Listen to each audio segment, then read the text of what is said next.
Alright, so I want to open this video by encouraging you to subscribe to my channel and spread the word. And if you feel there's value in my work, please support it. You can go to patreon.com/midnightbastard. So with that being said, this video is going to discuss how you should be examining my claims. So because they're extensive and they kind of seem like dissimilar. So on the one hand, I'm talking about autism, and on the other, I'm talking about feedback loops, and on the other, I'm talking about the nature of reality. And those are three very seemingly different things on the face of it. I understand that. But my claim is simple. It is that the feedback loop itself relates to both of these things. So I was studying the feedback loop. I found that in my belief that, and as I understand the evidence, that it had a connection to the way things unfold within reality. And then I saw the connection, incidentally, to autism. And in some other video, I'll describe how that came about. But I could be wrong. You don't know that I'm right. And I don't expect anyone at all to believe me.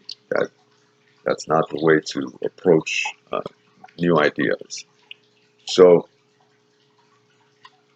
the concepts I'm proposing are supported by evidence. Most of it is observational, so there's really no way to share that other than making you aware of your own observations and seeing if you observe the things I say too. But there's also plenty of research I can point to. There's research on the science of cybernetics. There's the works of Gregory Bateson. So you have to familiarize yourself with this material in order to understand the concepts of schismogenesis, for example. Schismogenesis was Gregory Bateson's discovery back in the 1930s. And it's a feedback loop that I believe plays a role in the progress of autism in the individual. So that's kind of the connection. So it kind of cycles back. It's kind of ironic. But the claims I make are subject to error. I'm a person just like you. I make mistakes. Sometimes I think I have a breakthrough on an idea, and then it turns out that I don't. That happens to me. So could it be that I'm wrong here? Yeah, that's quite plausible. I don't think so, though, because the reason I'm so confident is because I learned from my past mistakes in these form of breakthroughs, and actually went out to verify my claims through evidence. And the evidence itself, in combination with my views, added to additional ideas that progressed, so that it kind of, the process fed itself, so that I wasn't necessarily really looking for answers on so many different things as they were kind of presenting themselves, because there were connections there. So I might be misperceiving those connections. So you don't know that I'm not. So I'm going to try to structure things in a logical way that demonstrates the concepts I'm connecting. And the good news, and this is the good news, because at the start of this, when I started to explore these questions and what I believe are their answers, I was ignorant to a good chunk of material that pertains to all of this. And so I had the concern that I was going to have to convince people on certain concepts that thankfully are actually proven science. So all I have to do is point to the science of it. For example, conditioned responses. Since I was perceiving these patterns in the form of feedback loops as opposed to their content. So the content being autism, but the feedback loop being the structure that creates that content of autism.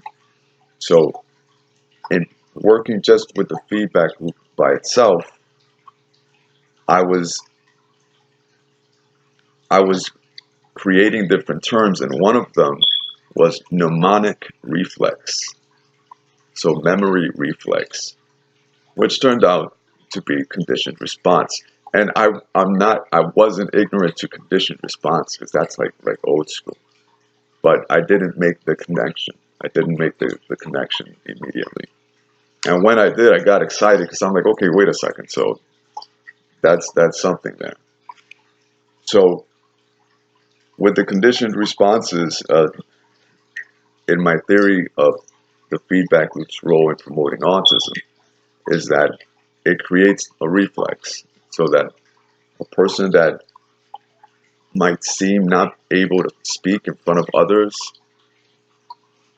that may simply be a function of context, such that, and this is a prediction, such that when they perceive themselves alone, when they perceive themselves absolutely alone without the possibility of being spied on, they come to a state of ease that then allows them to function to different extents. So with some, I predict it will be a minimal improvement, but with some, and enough that you would notice, it would be rather spectacular. Where, for example, a kid that is perceived to not speak, to be completely nonverbal, will be like talking like crazy by themselves. So that's a very specific claim. So that's a very specific prediction. So my theory is falsifiable. So this is important. If I were making claims, there were no way to prove them, to test them, then that's bogus. That means nothing. So I'm not a scientist. I'm not a doctor. You should know this. If you notice that in that little disclaimer in the bottom, that's not just to cover my ass. You literally have to listen to that. Like, do not stop taking medication for any reason. I'm not a doctor. I could be wrong. Regardless, stopping medication suddenly for any reason can cause all sorts of problems, and I'm not your doctor, so I don't know what those problems are. So just don't do it. So, in addition to that, I'll be making other claims that you can test and that are backed by evidence I see through research. So that's another thing. So I'm not an expert researcher, unfortunately. So I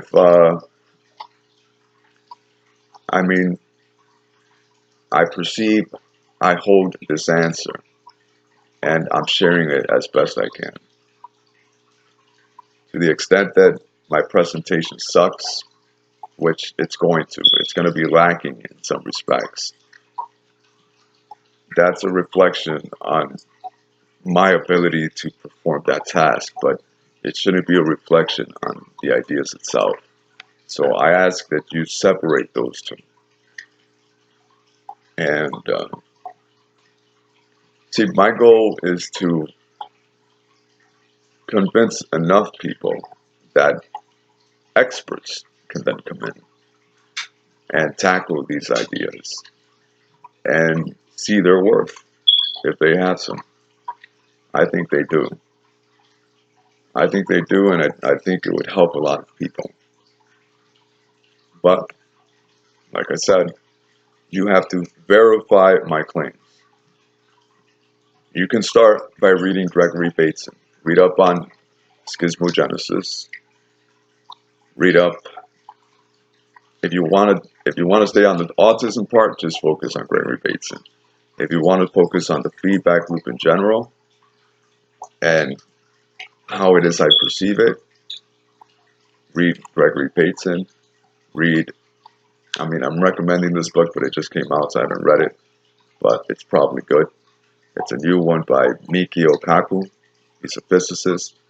He speaks of his belief of, it's my belief too, and it's the belief of all Zen Buddhists, and it's the belief of Gregory Bateson, it's the belief of Professor Douglas Hofstadter, and Alan Watts, if you remember him, that the nature of consciousness is feedback loops. So read his new book. I'm sure it's interesting, and it relates to these concepts. By that same token, read Douglas Hofstadter. Don't tell me what it says. I'm trying to stay away from that one because I believe we're speaking on the same phenomenon. And I don't want to present a thing that's based on what he's saying. I want to present my own thing to then see how they match and see if they're similar. So, but definitely read Douglas Hofstadter's book, I Am a Strange Loop. And the other title, I don't remember it, but I know it has infinite golden chains, something to that effect. So read Douglas Hofstadter. And read, let's see what else. Read The Role of Positive Feedback Loops in Cognitive Function. Read papers on that. Read a paper by Magura Maruyama called Deviation Amplifying Mutual Causal Processes. The Psycho-Cybernetics. You want to read that. Read works by Alan Turing. Read up on the Macy conferences, where they speak of the role of feedback loops. In essence, see, there's a lot of play with it. I don't know why, but there's a lot of play with it where they don't come out and say feedback loop. They say systems of control or systems of governance, but these are all feedback loops. I think one mathematician or another says it, but in general, the term is not applied. And that's whatever it is. But the science of cybernetics, for example, let me tell you what I mean. Let me elaborate on that. So, you know that the internet is ones and zeros. So it's bits. But they call it bits. They don't call it feedback loops. But that's what it is. It's a feedback loop. The 1 is feeding into the 0, and the 0 feeds into the 1. And this happens in different arrangements, but it's all a feedback loop cycle. So it's almost as if the science of cybernetics does not believe itself, does not believe its outputs. It's in denial, in a sense. It's in denial, or it doesn't see the full connection. But then again, I could be wrong. I could be wrong, and it's not all feedback loops, but I believe it is. I believe that this pattern is so simple, and its applicability is so universal that arguments against it can be shown to fall down. Now, I have to take my time and make those claims. You should not believe that. So that's going to happen throughout time. We move through steps. So the reason I'm presenting autism now, in particular, is because my claims are as extensive as they are. So I'm using it as a sort of stepping stone. If I fail that test, then this saves you time in not listening to me going forward. Saves me time in, well, okay, got that one wrong. These other ones probably aren't good either. So, and it might lead me to explore the question. The point is that the autism part is easy to examine. Once enough people start taking notice of it, it will be easy to test and prove. Once that happens, in my view, it would become impossible to deny. In which case, at that moment, I will have gained credibility with you if I'm correct. So, if I'm correct on that question, a question so significant, I would hope that you would then say, well, let's see what he has to say on this other stuff. That's the plan. So, watch my videos on how I believe autism progresses and what I believe it is, and the evidence I see that indicates it, and how it is that I believe that you can prove it to yourself. Watch those videos. Give me time. Give me time to explore them with you. Be patient. If you have questions, ask them. If I can't answer them, hold that against me. But I will be addressing all the questions that you have on this issue. All right? So, with that said, please subscribe, and I'll see you in another video.